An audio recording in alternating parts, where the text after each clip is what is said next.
Assalamualaikum warahmatullahi wabarakatuh. Perkenalkan nama saya Muhammad Bilal Bizar Abdillah Pitra, NPM 2000646. Nah, pada kali ini saya akan menjelaskan program saya yaitu timer interrupt di mana akan terjadi interrupt setiap 600 milisecond dan 600 milisecond.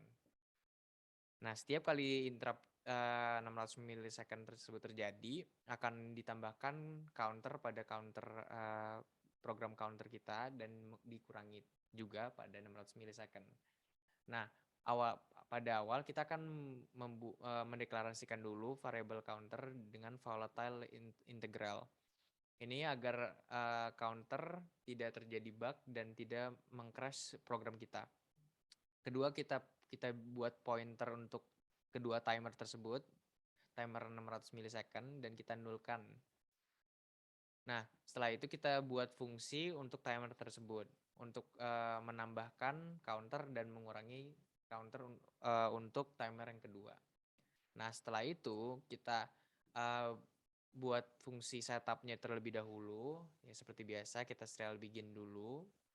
Nah, setelah itu kita buat fungsi-fungsi untuk timer keduanya.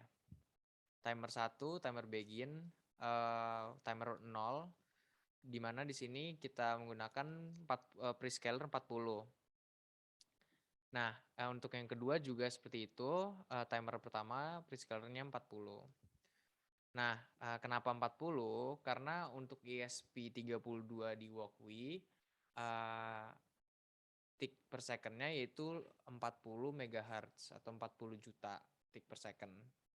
Nah, setelah itu kita bikin timer attach interrupt. Ini untuk menjelaskan kalau ini timer 1 akan menyambung ke on timer 1, yaitu untuk jika timer 1 terjadi akan menambahkan counter, dan untuk yang timer 2 akan mengurangi counter.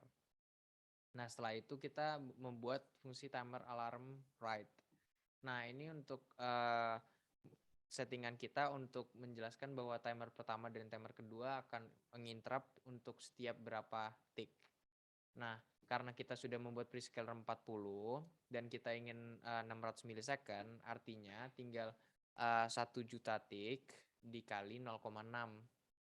Nah, yaitu 600.000 tick. Nah, ini akan melambangkan 600 milisecond. Nah, setelah itu kita enable ya untuk kedua timernya. Nah, setelah kita sudah membuat fungsi setup, kita akan membuat fungsi printingnya atau memprint outputnya, yaitu fungsi void print time untuk program kita. Nah, pada void print time ini kita buat if statement, yaitu jika counternya itu sudah lebih dari 0, kita akan pertama-tama kita akan mendeklarasikan dulu untuk variabel unsigned integral milsec, yaitu adalah milis atau menghitung milisecond setiap loopnya. Nah, setelah itu kita akan mengprint outputnya. Pertama-tama kita string dulu interrupt counter titik 2, terus kita serial print counter untuk mengeluarkan counter yang sudah terhitung, terus serial print milis untuk string menjelaskan kita akan mengeluarkan serial print in milsec atau seperti yang sudah dijelaskan yaitu millisecond. Jadi programnya akan memperlihatkan counter yang sudah terhitung, terus program ini juga akan memperlihatkan milsec yang terhitung setiap timernya terjadi. Nah, kita tinggal masukkan fungsi void print time ke dalam void loop-nya. Nah, jika kita coba ya, ini sudah saya coba tadi. Nah, ini kita coba lagi.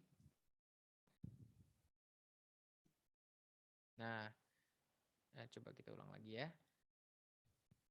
Nah, coba kita lihat di detik ke 600, tek, akan terhitung interrupt counter 1. Karena kita hitungnya dari counter lebih dari 0. Nah, kenapa ini tetap 1? Karena kita memiliki dua timer yang sama-sama 600 milisecond dan timer 1 itu menambahkan counternya, di mana timer kedua itu mengurangi timernya. Jadi setiap 600 milisecond dia menambah dan menguranginya pada waktu yang bersamaan. Makanya interrupt counternya akan terus 1. tetapi milisecond-nya setiap 600 milisecond. Nah, mungkin sekian dari saya untuk program timer interrupt saya. Jika ada kesalahan mohon dimaafkan. Wassalamualaikum warahmatullahi wabarakatuh.